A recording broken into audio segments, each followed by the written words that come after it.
Qu'est-ce que l'Appreciative Inquiry peut apporter à la gestion de notre transformation? C'est la question que m'a posée un DRH international qui a rassemblé ses équipes à Athènes, en Grèce, autour de cette thématique. Et voici ce que nous lui avons répondu.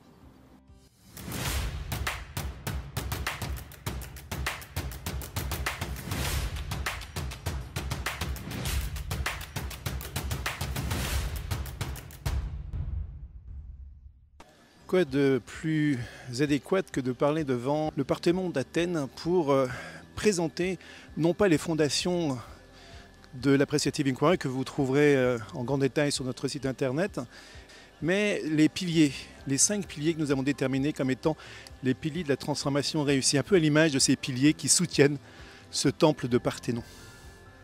Les voici. Le premier pilier est le sujet de transformation lui-même. Est-ce que c'est un sujet que vous avez élaboré comme étant un problème à régler, un écart à combler, ou au contraire, comme l'Appreciative Inquiry l'invite à faire, comme une nouvelle expérience à créer? La question elle est simple, c'est qu'est-ce que vous voulez créer, vivre, expérimenter entre vous et avec les parties prenantes au regard du sujet, au regard de la direction que vous souhaitez emprunter.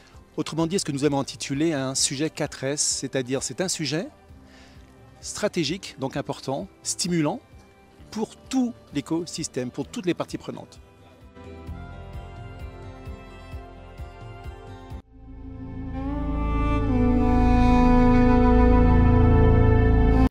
Que de plus approprié d'être sur un bateau à voile pour vous parler du deuxième pilier de la transformation qui est l'embarquement des parties prenantes, c'est-à-dire toutes les personnes qui vont être impliqués dans la transformation. Et l'AI propose d'embarquer dès le démarrage la totalité du système, là où, en général, les entreprises, les leaders et les consultants externes vont plutôt considérer que la transformation est l'expertise d'un petit groupe de personnes qui vont décider pour autrui ce qui est bon de faire. Ce que va faire l'Appreciative Inquiry, ça va vous immuniser contre l'effet Olympe. Vous ne le connaissez peut-être pas.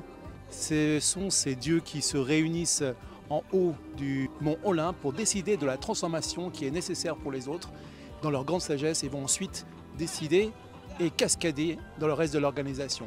Finalement, l'Appreciative Inquiry va vous permettre de passer du syndrome de l'Olympe à la possibilité de créer une agora, une conversation dans votre organisation.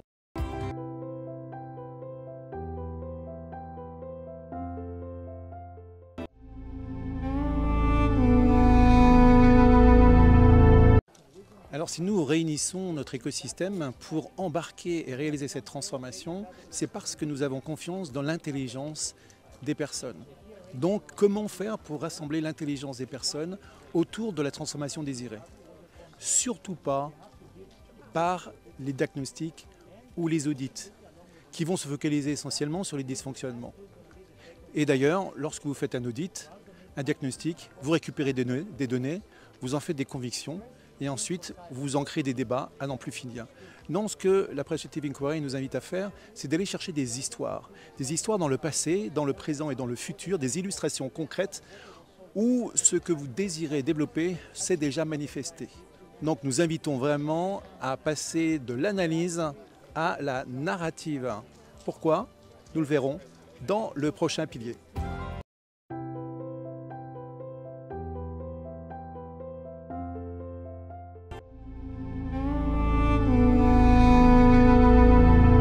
Alors j'ai choisi ce site qui est le temple d'Apollo, qui est situé dans l'île d'Égine, près d'Athènes. Si j'ai choisi ce site pour vous parler des ressources, on pourrait regarder assez vite et considérer que sur ce site, comme dans beaucoup de sites archéologiques, il y a beaucoup de choses qui manquent. Est-ce que c'est aussi comme ça quand on regarde nos organisations? Est-ce que vous les regardez avec un prisme de ce qui manque, de ce qui n'est pas disponible, de ce qui ne fonctionne pas, on va dire les points rouges, ou au contraire, vous avez un regard plus appréciatif sur ce qui est déjà disponible, sur ce qui marche, sur ce qui fonctionne, pour pouvoir le détecter et pouvoir l'amplifier. En tout cas, l'Appreciative Inquiry encourage vivement de se focaliser vraiment obsessionnellement et intentionnellement sur les ressources.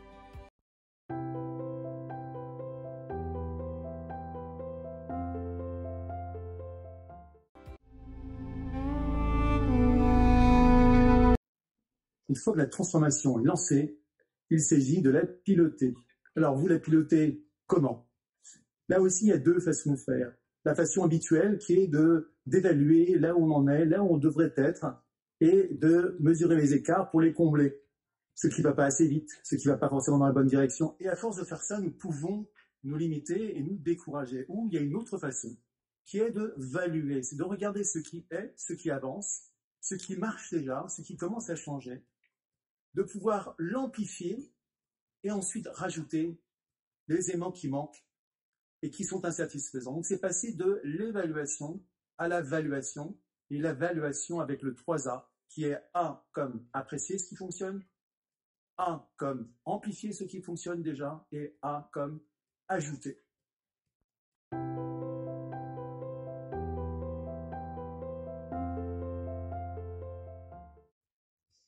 Voilà donc les 5 éléments de la transformation positive.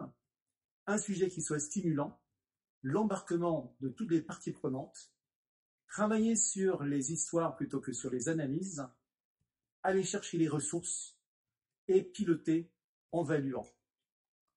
J'espère que ces piliers vous auront inspiré et que vous pourrez vous en servir pour pouvoir mener vos transformations de façon plus légère, plus enthousiasmante et plus efficace.